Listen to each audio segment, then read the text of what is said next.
An Airfix starter set. This is the P40B from Airfix. This is their starter set for the Tomahawk in 112 Squadron colours, Squadron code GA. But this is obviously many people's first introduction to. The character a little bit better there. It has been in storage before redisplay, so it's probably got a bit damaged there. But anyway, that's not the point. The point is, this is sort of like a sort of kit that many people will cut their teeth on learning model kits, you know. And a year or two back now, I was gifted a kit by James Beeston, who used to be frequent on this channel, but I had to part ways with due to certain jokes that were being posted on my Discourse, just bad taste at the time. So you know, I need to be careful because of my position, not my position, my job basically. So the kit that I think is a superior starter set model to anything produced by any other company out there. That's really good, really fun to make, and that is this, the Pegasus models EZ-Snapz range. In this case it is the Messerschmitt BF109 E4 out of Gallon's Battle Britain mount, but I not only think this is a good starter set, but I also believe it to be a really, really fine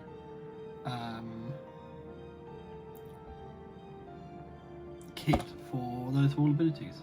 Let's have a look in the box and see why. So here we are, out of the box in front of us. It's a bit dusty, it's been sitting around for a while. So I took the demon saliva off, as the bard calls it, the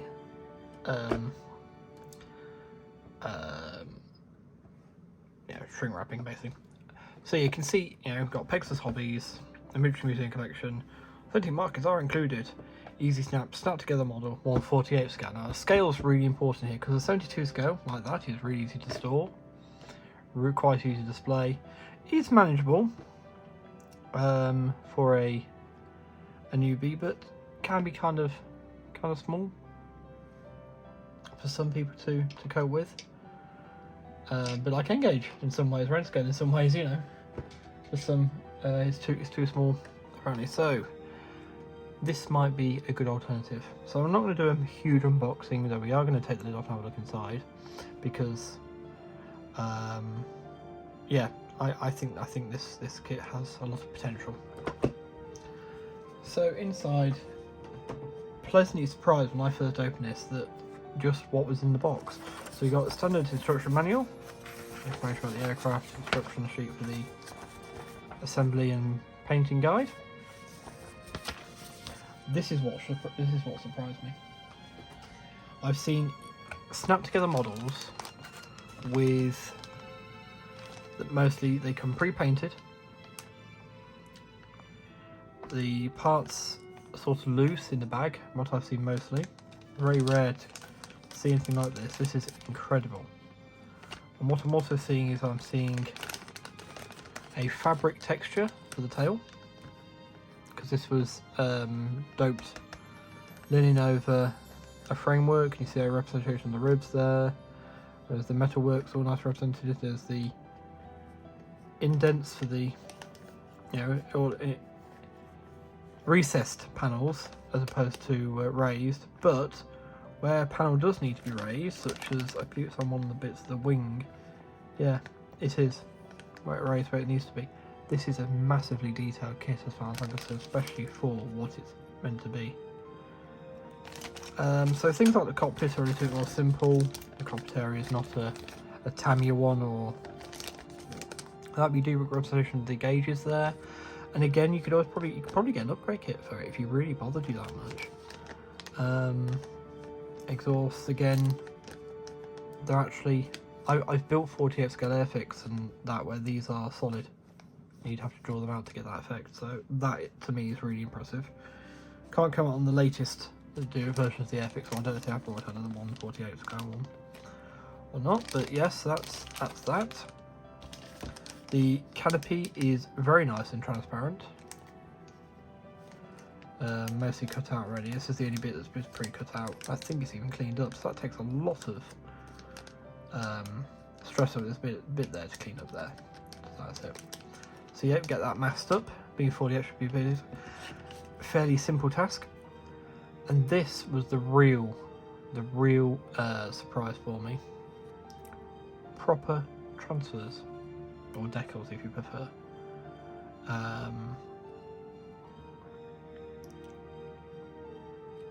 They seem to be alright. They're quite thin. They feel quite thin. I don't know how thick. Also got to build it to find out how thick they are, but I could not believe there were proper transfers actually included in. Now I'll use the national insignia, but I'm not going to use the rest of the markings because I don't want to build on a Gallon's aircraft. I'll be using that for this, so the national insignia, and this we'll be using, but I don't want to build a Gallon's aircraft on another aircraft. And the other thing missing, of course, is the swastika for the tail. Now, I won't be adding these. I won't be adding these to any of my German aircraft because, despite at one point I was very much in the firm belief, well, historical accuracy, the real ones carried it, so they should carry it. I changed my mind on that. I personally don't want it on there. It's enough that it's got German markings. You know, it's a German aircraft flown for the Luftwaffe. So you know, once it's been chased by a Spitfire or a Hurricane, you know, it's going to get the picture pretty quickly.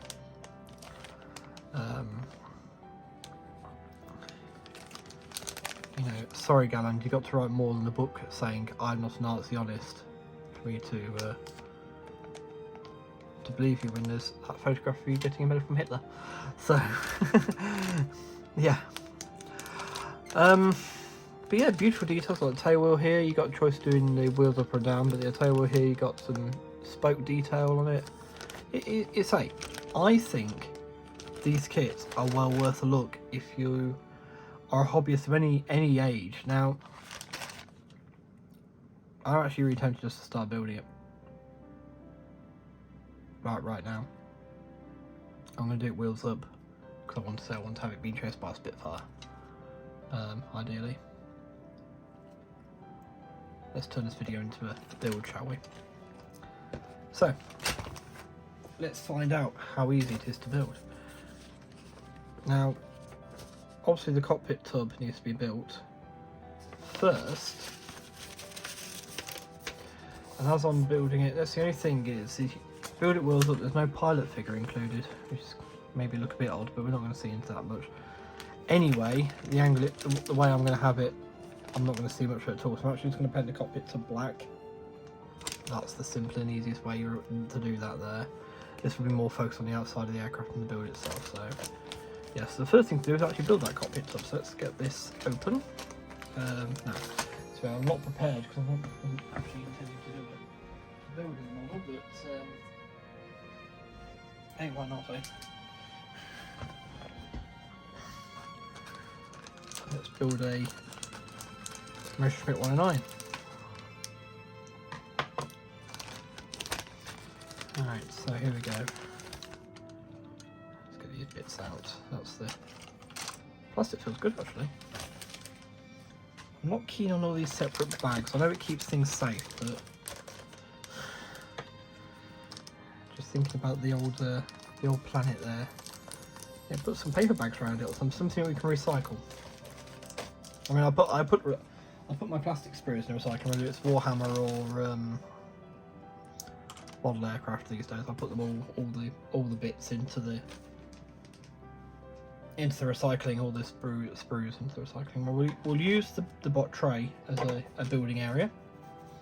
So we want this bit here. And I'll build it without my modelling knife, because I think the knife's cheating. When it comes to this, we want to have some access to things that a child might have access to. Does it have how deadly it is to humankind on the box? 14 plus is the age rating. 14 plus, but I know my late father wouldn't have worried about that. I'd have ended up with it, but built under guidance and supervision, of course.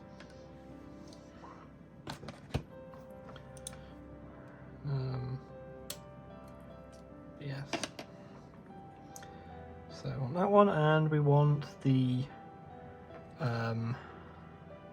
stick as well. But child, you don't really want to give him a scalpel too, so we're going to use some of the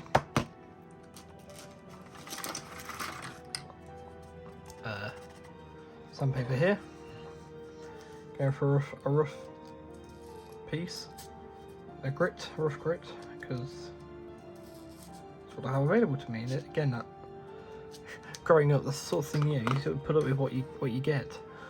You use what you get given. It might be that Child X that we're imagining has only got this rough grit, so we're just going to see how well the model stands up to it. The part's quite thick. As I say, this cockpit tub's never going to win any award for detail. But who's looking inside the cockpit tub of 109 anyway? In 48 scale even. There we are. Check around though, we've got very little flash at all. And so I know the cockpit in this should be dark grey, really dark grey. As I say, I'm not really that fussed about the interior of this cockpit, because the idea is I'll have the aeroplane Spitfire will be banking towards us like that, and the 109 will be sort of banking away with smoke pouring out the engine. You know, scratch one Jerry, that sort of thing. Caught him pants down again. But yeah, so that's nice and smooth actually now. Right, let's just make sure we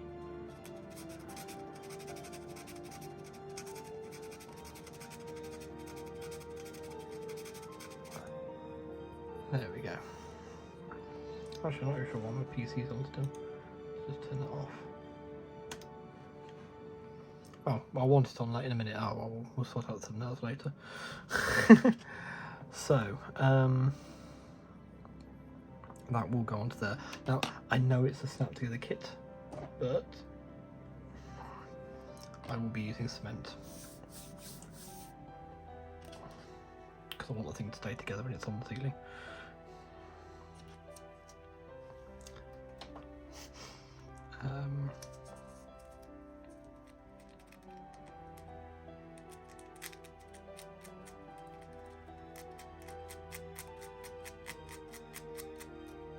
So the bit we're struggling to clean up now is the control column.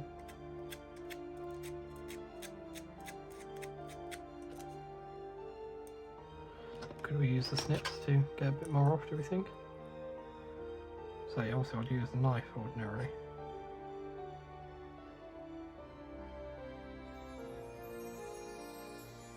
Just trying to think like younger me when I was trying to use a modelling knife. You end up cutting yourself with the snips instead.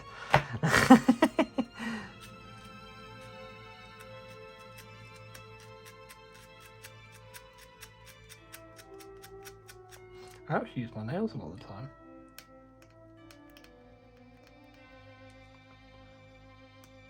It looks like they still work. Sorry, I had long nails as a kid. And still sort of do, because of modelling.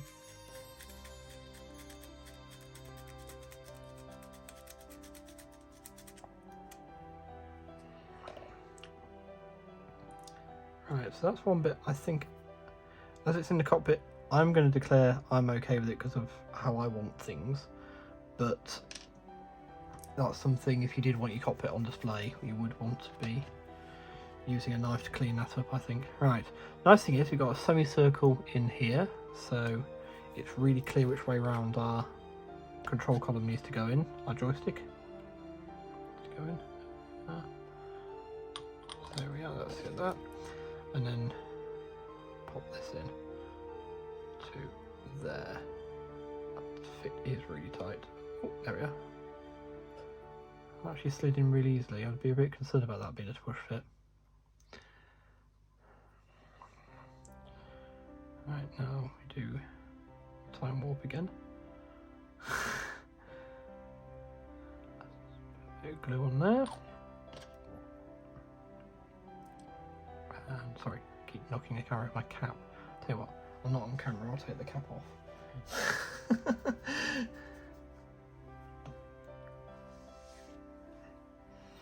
Right, so, okay, this is a much tighter fit here. There we are. So the glue will just ensure it stays all nice and together. Okay, so there is our cockpit bin, as it were. Now, while that's drying, we are going to prep the rest of the plane.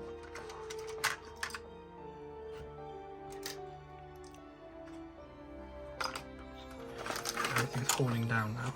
We've got marauding Warhammer figures. Right, so we need the fuselage, according to the instructions. So using the snips again. I don't think you had snips. I think I just had to bend it out like this. For a lot of my kits earlier on, I messaged where I'm doing that. So like that, I'll put in recycling, you see. Because I think it's tragic to have to waste it. So quite a bit of detail inside. They got the wheel here and everything. Obviously, like I said so many times now, I'm not actually using any of that. Right, so we'll clean these up.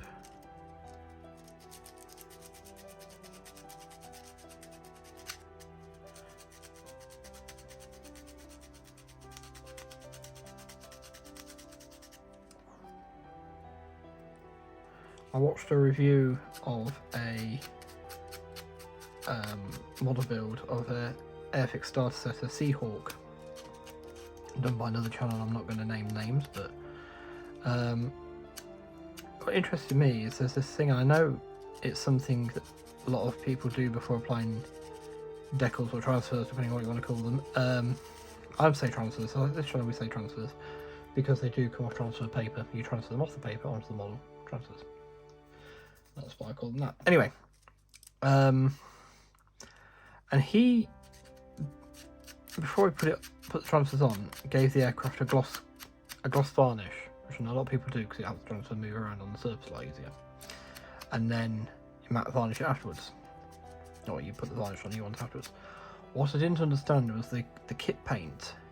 He already said he didn't get on with the white, and for those who don't know, the Seahawk's underside colour is white. It's actually, I think, some are white, some are more off-white. But anyway, and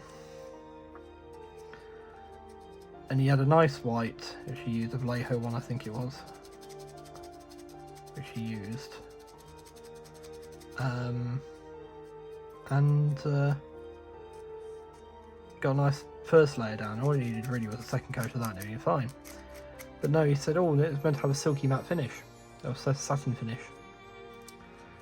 And so he then used the kit white and got really blotchy, and he wasn't happy with the blotchy. He mentioned that at the end as part of the downside of the model. And I said, I don't understand why. I posted a comment saying basically, I don't understand why you did that, because you put two varnishes on it afterwards. So you put down like whatever paint you put down, as soon as you put the gloss varnish on, you've changed the properties of the finish to gloss.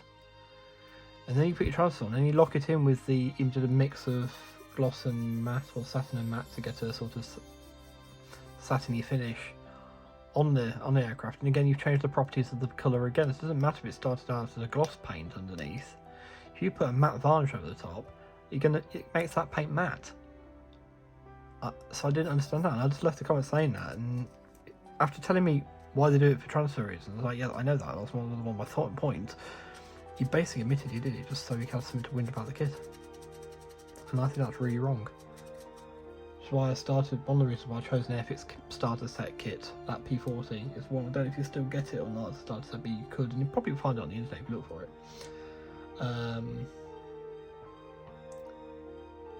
because the only thing wrong with that kit was they tell you to paint the spinner black, and this is because they don't include a red paint in the box in the set. But if you've got some red paint, that spinner just needs to be red. That's the only thing that was wrong with that kit. And obviously prime your miniatures before you prime your models before you paint them. Now we're going to break that rule with the cockpit tub. This is going to be black, like I say. The outside, the exterior of the aircraft will get primed though. I'll prime it properly. So you lucky devils, you're just going to get the full build as opposed to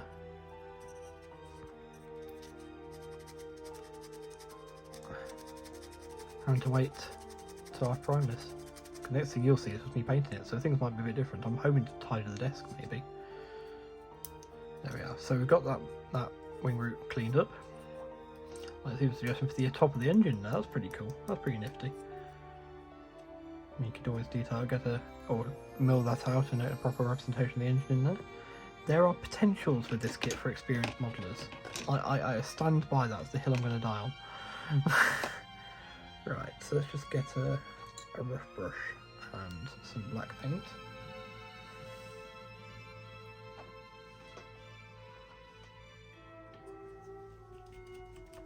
I say not priming it, but this part of the aircraft won't get handled much, so I can't imagine it's going to be a massive problem.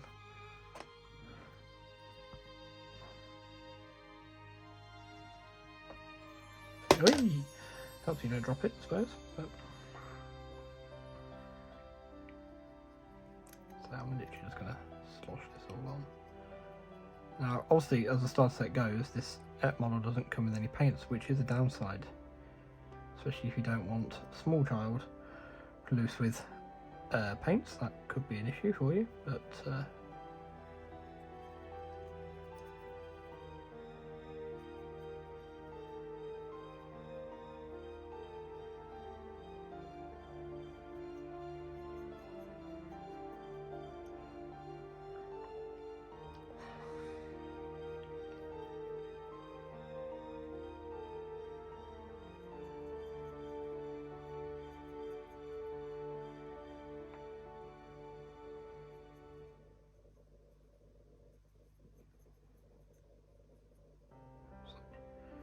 not going to spend too long painting this bit. You notice the difference between how I'm doing this and how I did the Wii.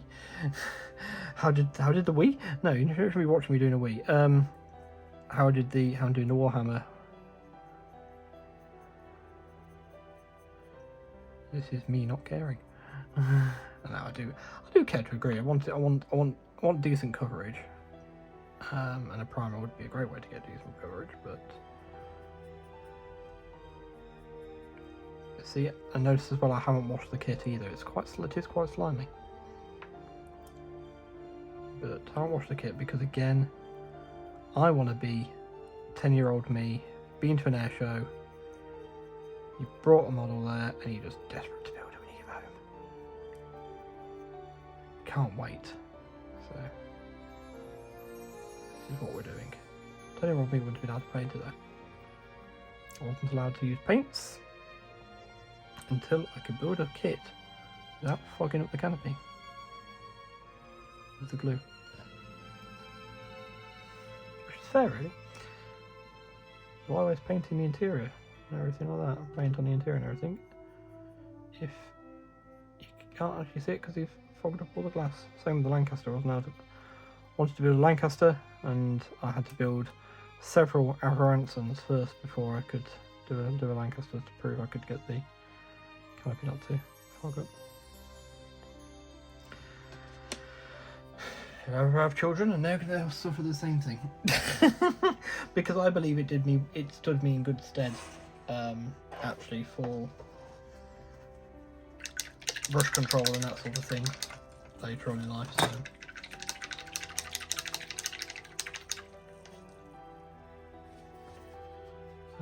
So it's Wednesday. Well, it's now Thursday morning, 12:30. 12:30 at night. And what are you doing? You're building a 109, because that's what normal people do late at night on a work day. No, I had an app earlier. I actually had an app earlier, which yesterday I wasn't able to have because of the aforementioned work going on in the neighbour's garden. But yeah, so I do want to clean up these ring roads because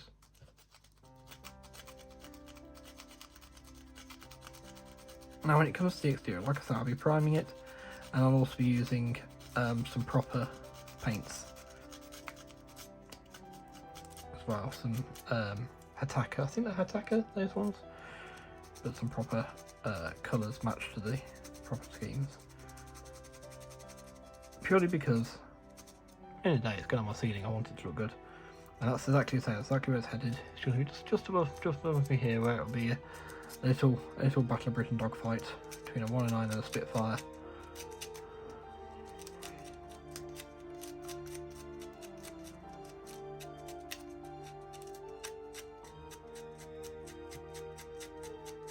Just keep thinking it starts to be so much quicker with my life. Now, they do well, they have done in this range, I've seen 2 different types of P51, at least 2 different types of P51, a Spitfire, a Hurricane, the 109, I think there's something else as well, there's a few, P40, I think there was a Flying Tigers P40 as well, which was pretty cool to see in there. But yeah, to do a little range. Great if they did 0 because I could directly compare it to the Tamiya. That's the one I wanted to bring up. I wanted to bring down my Subaru Sakai A6M20, but it's just a bit locked in up there by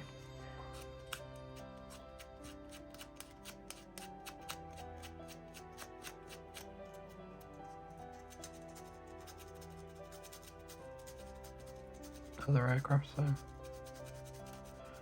the P40 actually made a better point. The other thing is, price-wise, I mean, okay, so I got this one for free.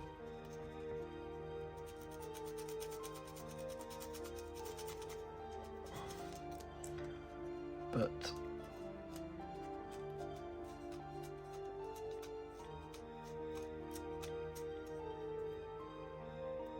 I got this one for free. But the price point seems to be about the 15 quid mark at worst, whereas if you compare to this FX P40, 20 quid, and that was an offer. Or I've got a Tamiya P47 down there, which is £31.99 sticker price, so that's something else generally prohibitive about the larger scales.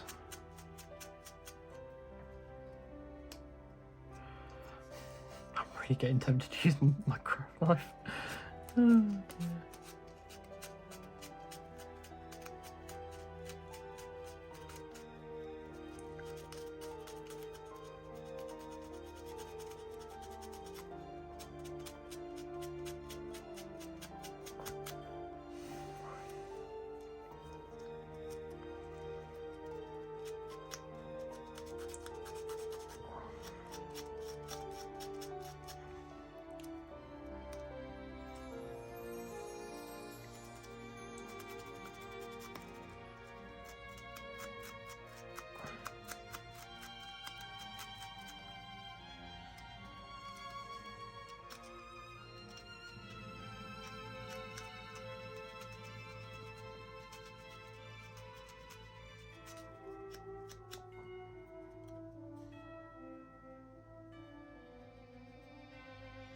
Not forgetting the finger test. Okay. Right, but now we do actually have some cockpit interior to paint, so let's grab that brush again. Let's just do the same thing again. Putting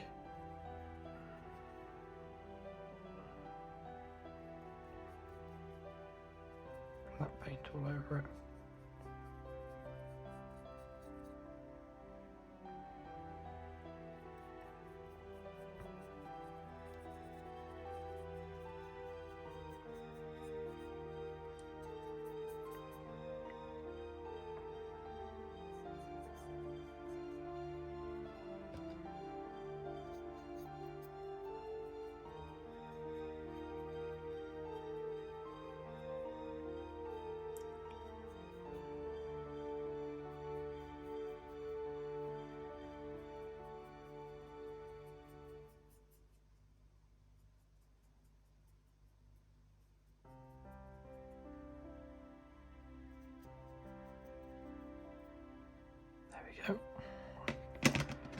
say, it's a shame really because it's a nice detail actually in there, but considering, again, remember this is a snap together kit. Technically, this is meant to be a, you know, someone's first steps maybe into the hobby, and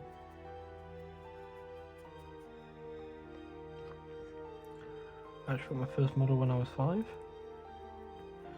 It was a Messerschmitt 262 Night Fighter. There was a Focke-Wulf 190, but I didn't actually get to build that because it was deemed too difficult for me. There was a Messerschmitt 262 Night Fighter by Revel in 172, and the good news is I actually have a copy of that kit again to do round 2 with it. Should I do it when I was 35, so it's like 30 years on? That might be fun, wouldn't it? I'll save it for 3 years.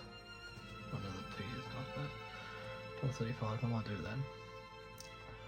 See if I get too tempted. Well, I've got to get another 262. I do like the 262. I'm not a big one for German aircraft or German war machines in general. It's not really a political thing as such on that one. It's just I've always been more interested in the Allied stuff, unless it comes to Zero. And it really is for the Japanese, despite my railway interest. The Japanese, my main interest is the Zero fighter, the Sally bomber, and the Yamato.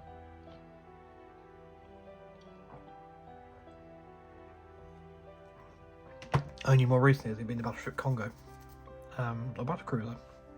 No, I can't quite work that out. Right, so now it wants me to cut out the propeller hub. So what I'm going to do with the propeller, I'm going to try and be clever with this.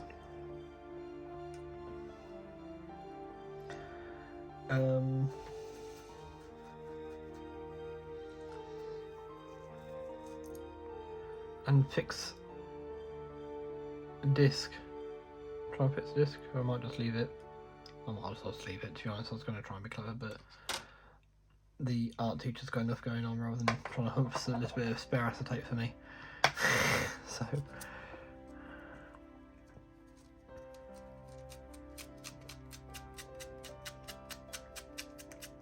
hoping this has all been in shock, not been checking. Apologies if the odd thing has been off. Shot.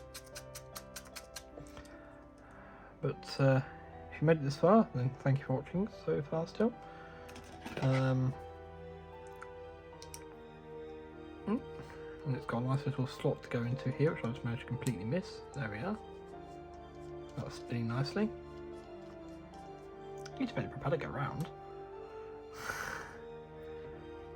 Now we are going to rely on its friction abilities.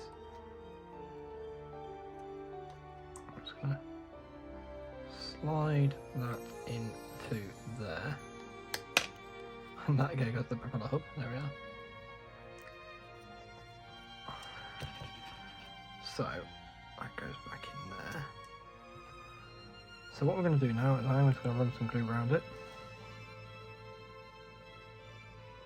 But we're going to just put it a bit there, there, there, there,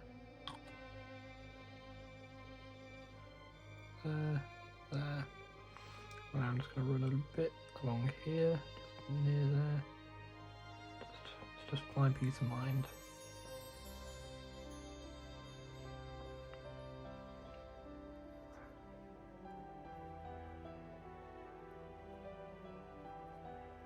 Because as I'll be sat directly underneath the flipping thing, almost, where it is, I don't want it suddenly clouting me from on high, if it should fall off the ceiling, or fall to bits, you know, whilst on the ceiling. So just lining those pieces up, and this is where the fun begins, because I was going to say this is where I can't get anything to line up properly. You see there's actually some joints. I just really need to force that together. So you saw some gaps.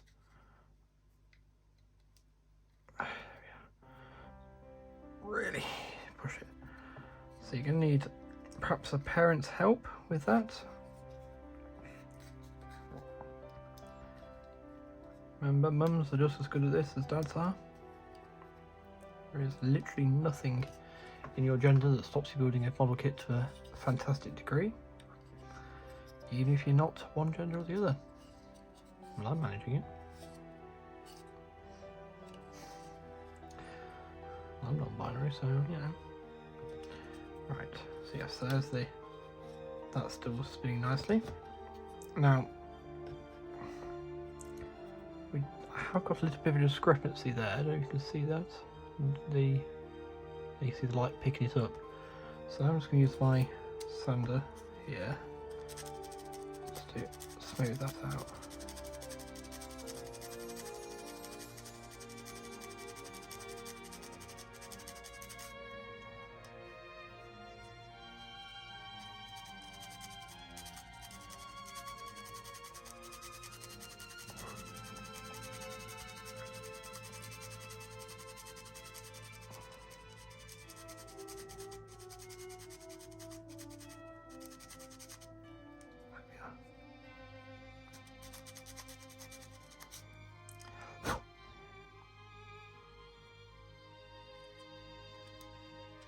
There we are, that's actually flat now. Still picking it up because it's just highlighted it by sanding.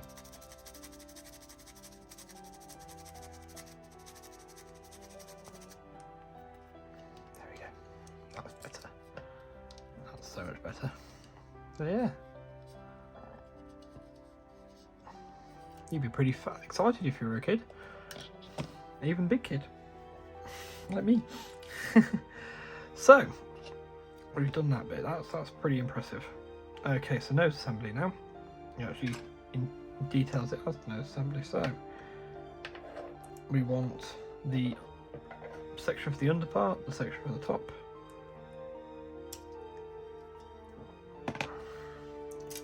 There we go. It's nice they include those as separate pieces. We want the radiator intake, one of their intakes. Well, it's actually a supercharger cooler, I think. This intake here. And the two exhaust pipes, which are numbered exactly the same, so they obviously ambidextrous, they don't mind which side they go. Notice the screws emptying off nicely. No tiny little fiddly parts to deal with so far.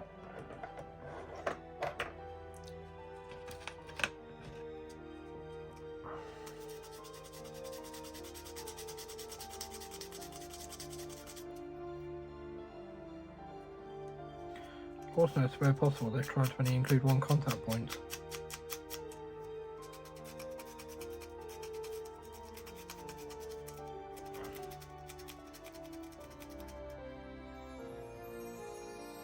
There we are.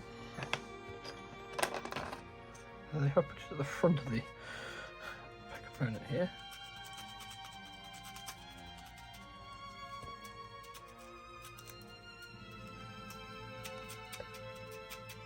Very small flying thing.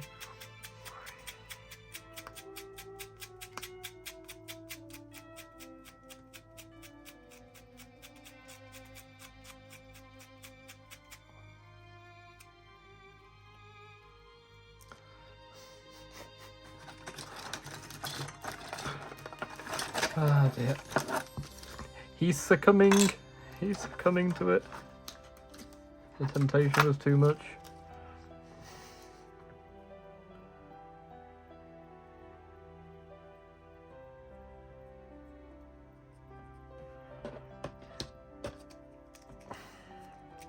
Maybe he's picking up the thunder now, you know. There we are.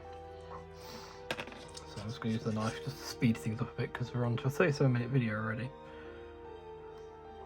It's now 1:45.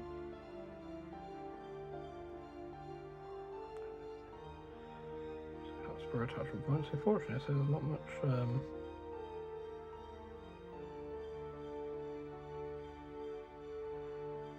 flash on these.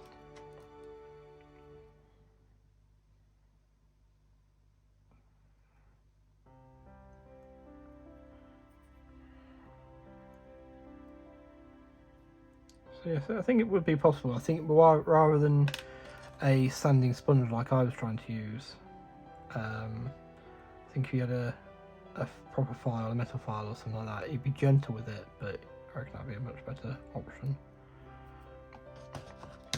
Alright. So let's get the top and bottom pieces on first.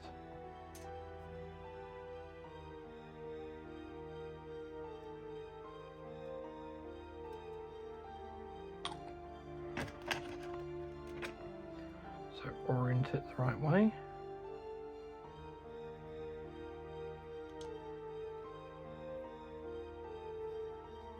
Just copy that area. Okay, because that's got my fingers on it.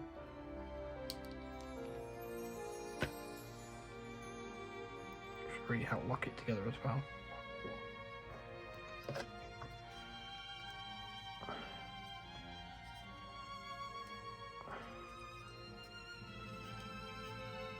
And then just go on top here, and same again with that piece.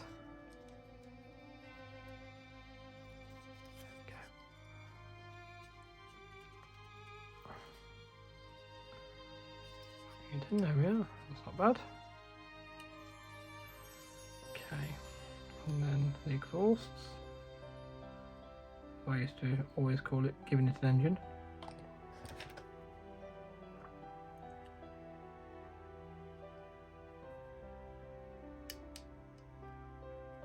Too much glue there, Christopher. Right.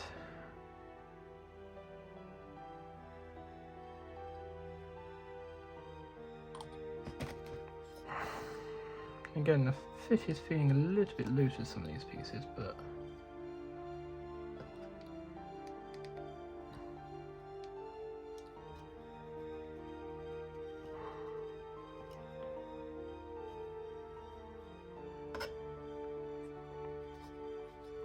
I wouldn't know, I didn't entirely trust it to pure friction alone. But then I recognise the glue also will be loosening some bits as it melts the plastic. But yeah. We are getting a very recognisable shape forming. That is the fearsome 109. It was a very deadly aircraft in combat to face, especially in the hands of the, well, only in the hands of a pilot, a capable pilot though. Should also be recognised. Now,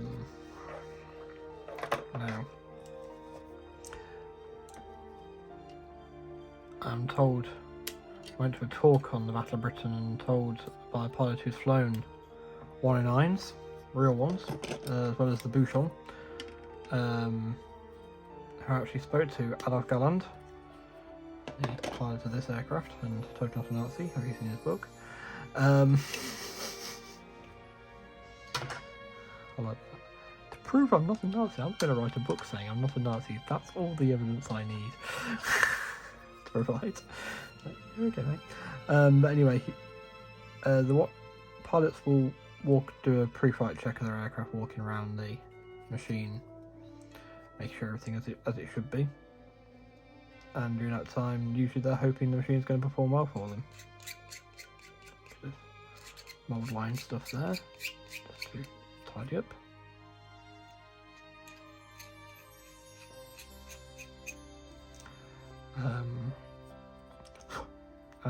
The 109 is looking back at you, hoping you're going to perform well for it. It will kill you at the first opportunity it gets. As the pilot flying it, it will kill you. It will try and kill you at the first opportunity it gets. That momentary lapse in concentration, or whatever, apparently. So, something worth bearing in mind when people are going about how superior the German aircraft were. And apparently 109 pilots during the Battle of Britain were flying up to 3 or 4 sorties a day at the height of the battle, because they were running out of pilots and running out of experienced pilots and aircraft. So if you had a few aircraft, you'd send out your most experienced crews. So yeah, at least 2 sorties a day with this. And you think about that every time you go over the English Channel. See your comrades get shot down. You've got to then, you know, you return home, and then you've got to get the courage to go again next, or go back again. You've all heard the stories, I'm sure, about how tiring combat is, and you've got to go and do it all again because they're running out. Now, it does actually show you in the instructions which ones it glues into. So it's that one, that one, that one. This is one advantage of push together kits. We don't actually have to put glue right up to the edge. I did on the fuselage, I know, but we'll just try and stick to the contact points.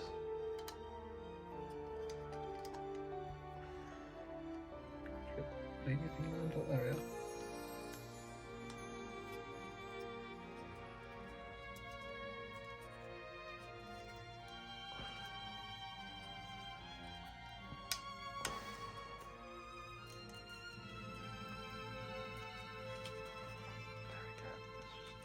Really force that wing together. So yes, it's one of my things. If German machinery is so good, it shouldn't have mattered about training.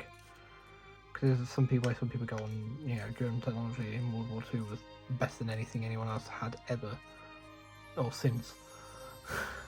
If it's good since, it's obviously clearly based entirely on a Second World War German thing. If it's as good as people are saying, they should have won. Straight up, they should have won so easily. Comparative, you know, wouldn't have mattered about training of crews. As long as they could fly the plane, in theory, it should just be that good that they automatically beat every Spitfire P-51 that they come up against. And we know that's not the case. So clearly there's other factors at work. I think it's actually quite disrespectful to the personnel on both sides and their ability. Because you're seeing for one that they didn't actually have any skill, and okay, on the Russian front when they're claiming all the claiming air-to-air kills for aircraft on the ground, yeah, okay, yeah, some of those high tallies aren't really what they seem, but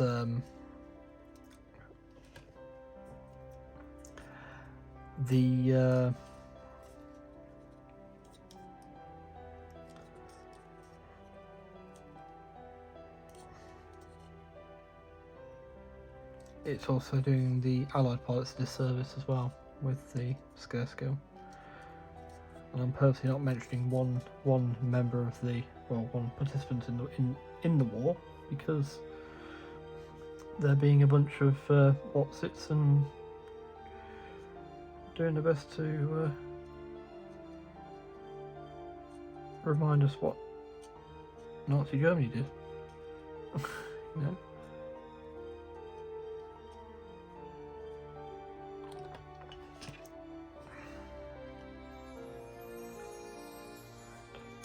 It's literally what it's telling me to do next, by the way.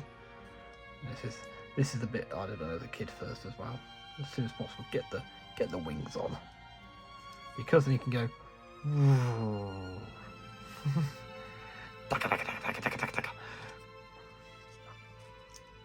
I don't just build German aircraft to be shot down, by the way. It's just, this is what I'm going with the child's point of view, and the child's point of view to me would have been this on the ceiling being shot down by a Spitfire. And it is going to be a Spitfire. Right, it could be a Hurricane. It could be a Hurricane. Comment below. Spitfire or Hurricane, what do you reckon? Or do you have another idea, another suggestion, Battle Britain wise? A Defiant. No, not doing a Defiant just yet. The only Defiant I've got is the Night Fighter one. Though Defiants did shoot down 109s. The only other one is F-6's upcoming Alpha Ransom. I think the thing's best part of 60 quid or something stupid like that, and it's like, yeah, I like the Anson. Mind you, it is direct from Airfix, so it could be cheaper elsewhere, I guess, but I was going to wait for it, and I think it must be much better to have the classic Spitfire or Hurricane. You vote below. Alright, so C10, which is this headrest piece for the cockpit. Goes behind.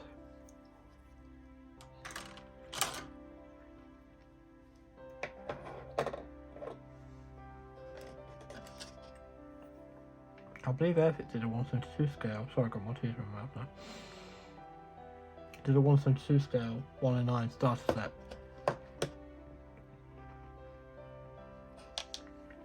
I'd go for this. There's a good weight to it as well now. It's quite a solid model.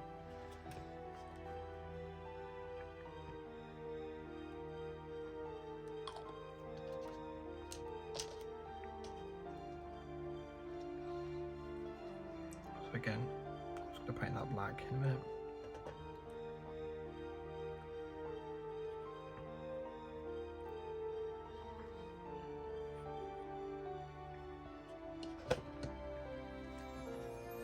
So if they did a version of this with paints in the box, it'd be perfect.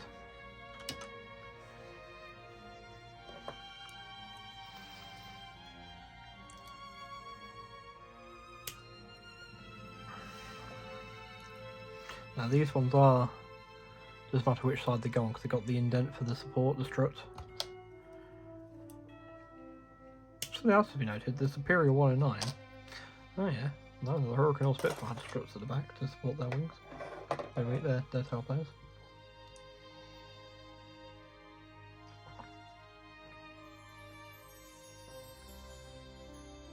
That's something else worth bearing in mind.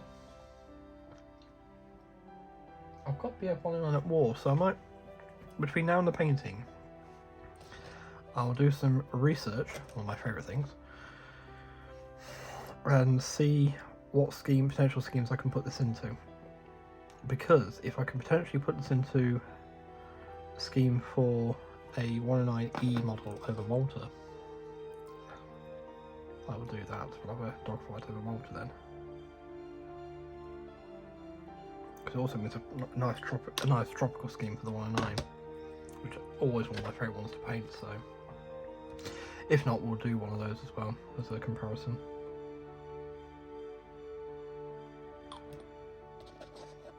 Alright, so this is always a thing on kits when I was a kid. Wow, is how well that would fit in there, and that's going quite tightly because usually you spend ages then trying to tee it up, as I always think it makes a tee when you get the other one in. Keep it straight, but also the struts help here.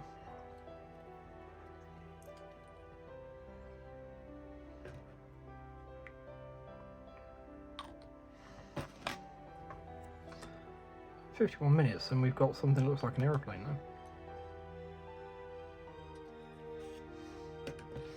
I mean, what more do you want, eh?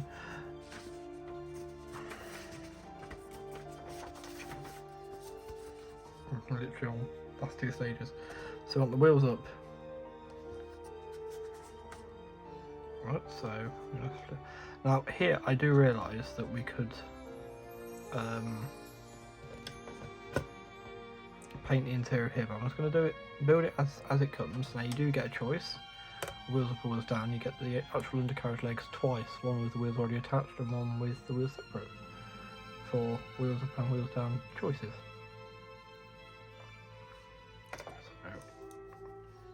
So I'm just going to build it as, and I think these are separately numbered, so you pay attention to which side's which. One of the best things I find is to orientate the aircraft in the same rough direction as it is on the instruction sheet. That generally helps me quite a bit. So 15 goes on this side. The nice thing is, on the sprue they are also the same way. If you have the aircraft pointing towards you, they are actually correct side to side. With the direction you read the numbers.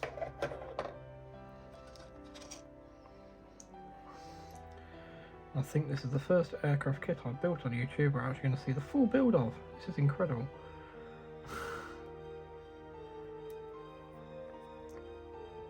I've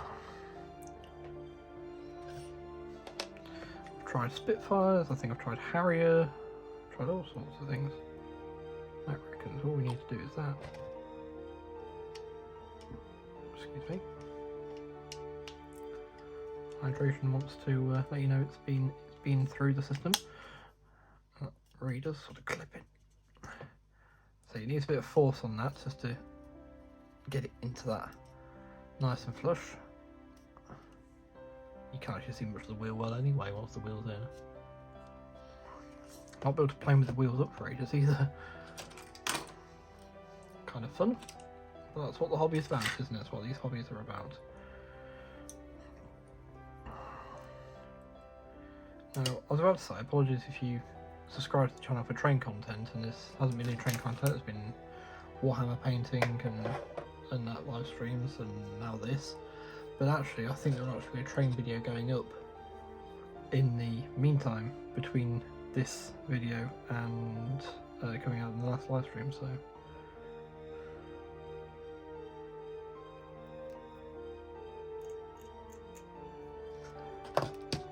So again, I'm just going to pop a little bit of glue just into the man. You have to run the machine guns in the wings, or are they cannon? I can't remember if they're cannon or machine guns. I think they're cannon actually, aren't they? They got possibly machine guns with the cannon in the nose. I mean, this one has got the cannon in the nose.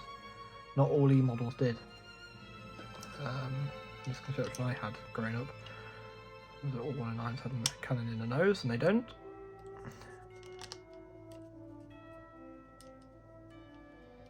It's E4s didn't. Is this an E4? Is this E4? Yeah, it's an E4. Perhaps it's the E7s and it didn't. They had the same style nose, but it was blocked off at the end. So there we are. So undercarriage in. Now, while we sort out the propeller, I want that paint to be drying, so I'm just going to get some paint and paint up that headrest.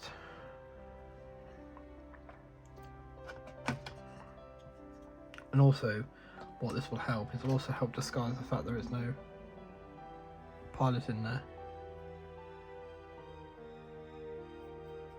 The whole thing is quite dark. So yes, I think that's my only real criticism so far is really some of the parts are a little bit loose, but that could be the glue, so I won't really criticise it too much for that. And the only other thing is that there's no pilot. Which, when you've actually gone to the trouble of giving us two separate components for wheels up or wheels down, is a little bit of a shame. I think I get it correct since they dry quite quickly, so we can do a second round on those bits.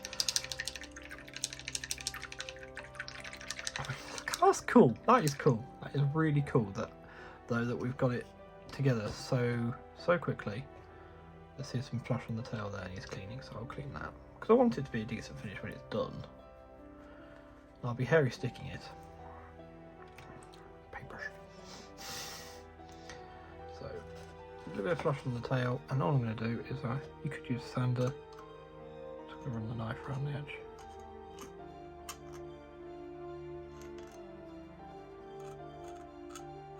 I'm not cutting in with scraping.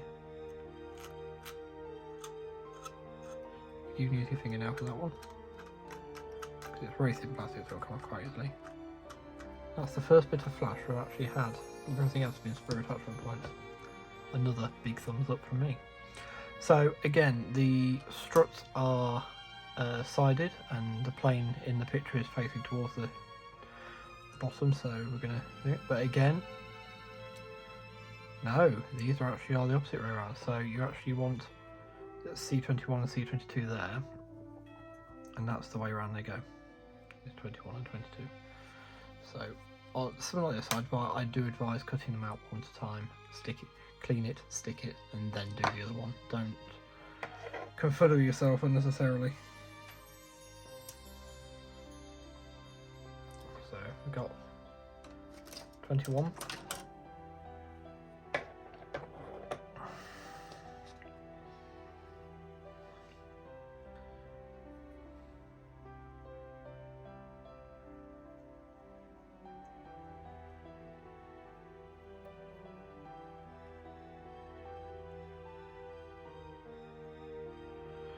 I was 2 months worth to do builds on model builds on YouTube. You see so many others that don't, or don't show you the full build or whatever. And no particularly.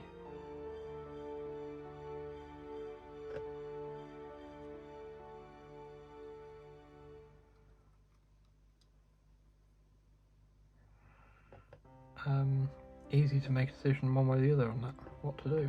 So there we are. So take your time to work out which way around the strip goes. Import one. I think that actually will just clip in. I actually do trust that just to stay in, to be honest. It doesn't feel like it's going anywhere. So there we are. We've even had to go with the clipping, the EZ-Snapz part of this. Easy is debatable though. Like I say, it has been a bit of a bind with some of these bits. I might do this as a part 1 and part 2. So part 1 the build, part 2 the painting. I could sort of go through a bit of the beginning, a bit of the research part. Just tell you basically what I've found in my research and what we're going to be doing with it. So yeah, we'll finish off this and then I'll upload this. So no, you will be getting this before model train video then, because at 59 minutes. I've now, the thing, I am actually waiting for something, so the reason I saved it till 1. Because I'm waiting to be paid, because I like to pay my bills manually. Like, phone bill goes out automatically and stuff like that, but some of the other bills I like to pay manually, just so I know that they're done. Just a bit of a personal preference there. There we go. That really will help the tailplane stay in the correct orientation, which is really cool.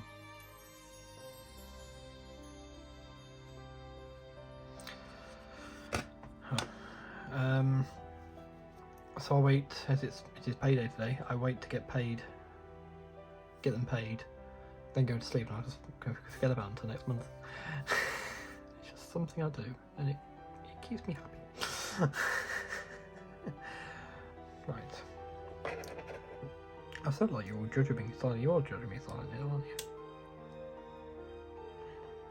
I'm hoping I found some good music to put this to. I'll be choosing one of my standard pieces of video, but it's missing music I like to use now. Link in the description. But I'm hoping it's not got too irritating. I will be looking to increase repertoire as soon as.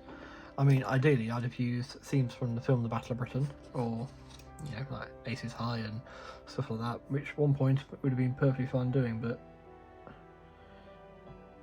YouTube's not that place anymore. Understandably.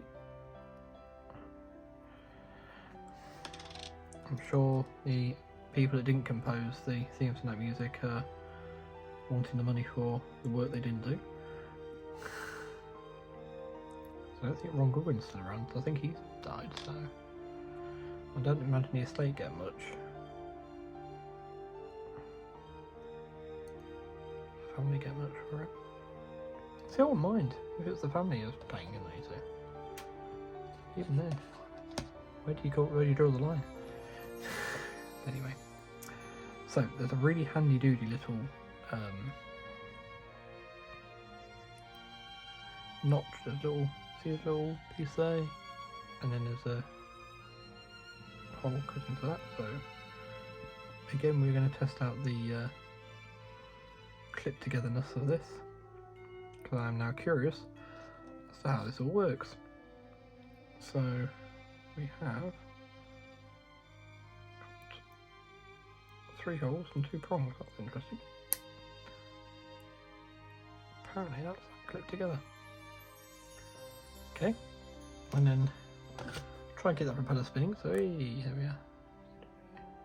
Apparently that all just clicks together onto there.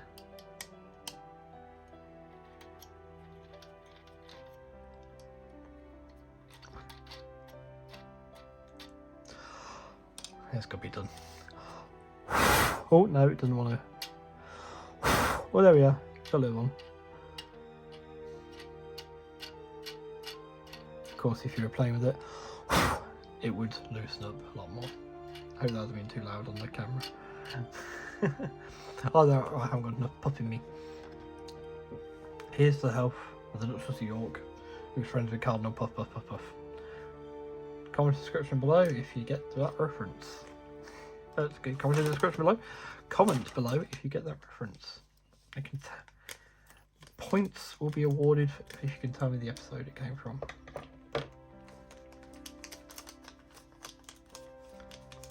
Not sure if to allow you to enter, Gary, if you're watching this.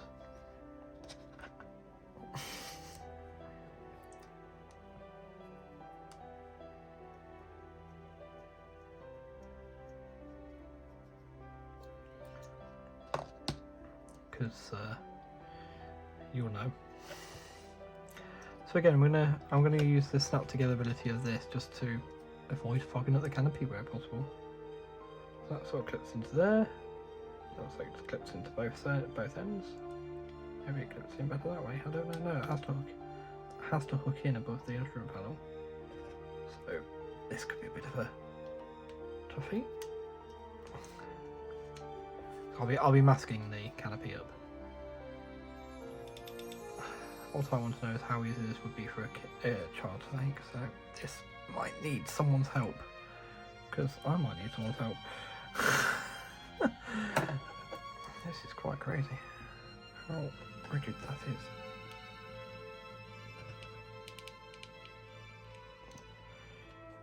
Jeez. It's wedged in now.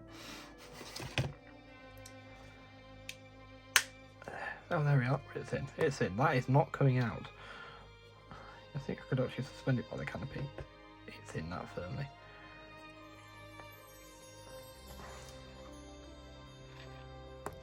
There you go. I mean, that is now ready to play with. I mean, it's missing its radio antenna, which is interesting because I didn't think they had the radios in these. And so it was after the... I think that was actually pre-Battle of Britain, so it might have been. But Gallon was one of the biggest voices against home radios and aircraft as unnecessary weight. So when some German pilots inspected a Spitfire that crashed near Dunkirk, which is now flying at Duxford, by the way, that's a bit of Spitfire, they thought it was space age because it had a radio in it. Pilots could actually talk to each other, but a lot of the German Air Force was tied up with the romanticised image of the Red Baron and the era of dogfighting that he came from. Yeah, you see. Oh no, that is in. That is in, but I'm gonna wipe off a lot of glue there, just a little bit. Really, I would normally do this on the component to go in. I'm not sure why I'm not doing that on the component to go in, but hey ho. But yes, Gallon was actually really against radios in the aircraft. There we are. Oh, hello.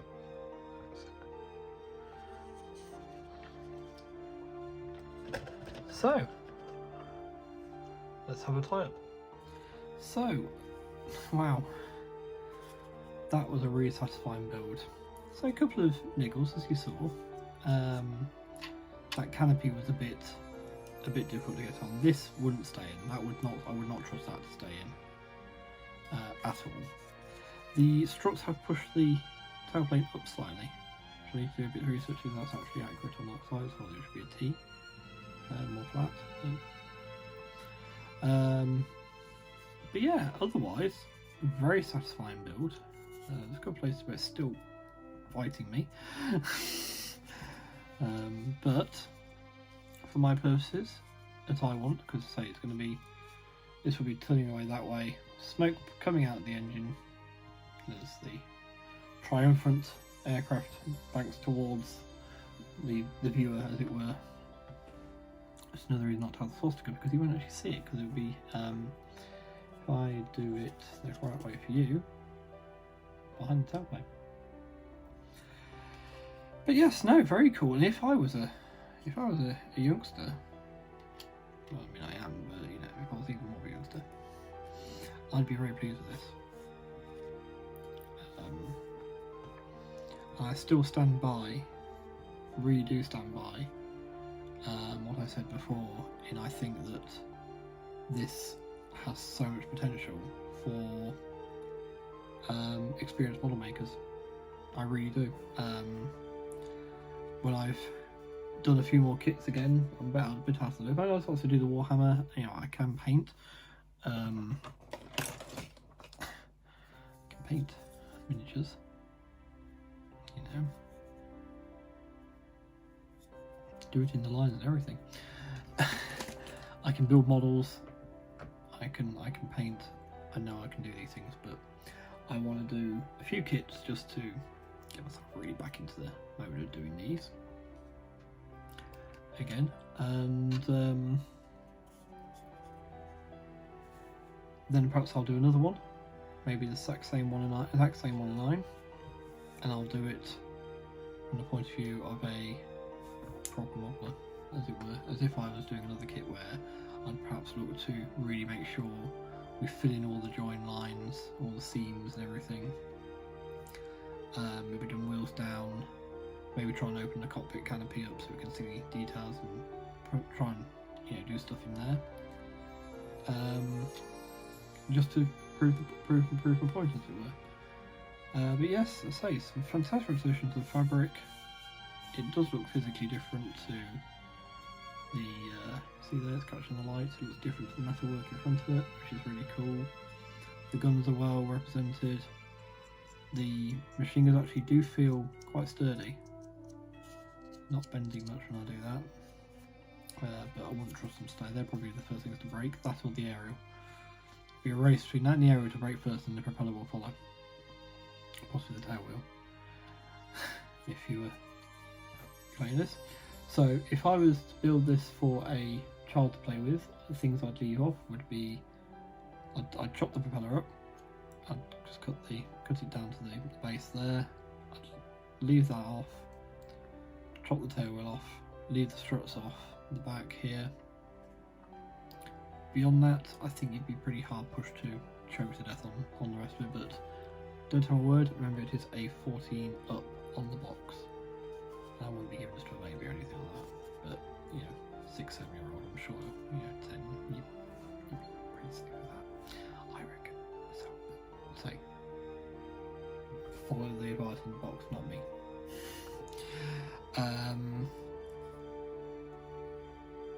So yes, I now go to use my library and do some research on this. I need to do my boring build painting first, but do some research, see if I can place one of these over Malta. If not, then we'll be back to the better written idea for a diorama. But anyway, thanks for watching. The next video will be model trains, because I have to now mask up the canopy on this at some point, so yeah, that'll be fun. I'll either mask it all over and just paint the bits afterwards, or I'll mask it properly. I'll try and mask it properly, because it's a lot of very straight sides, big areas. Lovely and clear though. No distortion. Really nice. But yeah.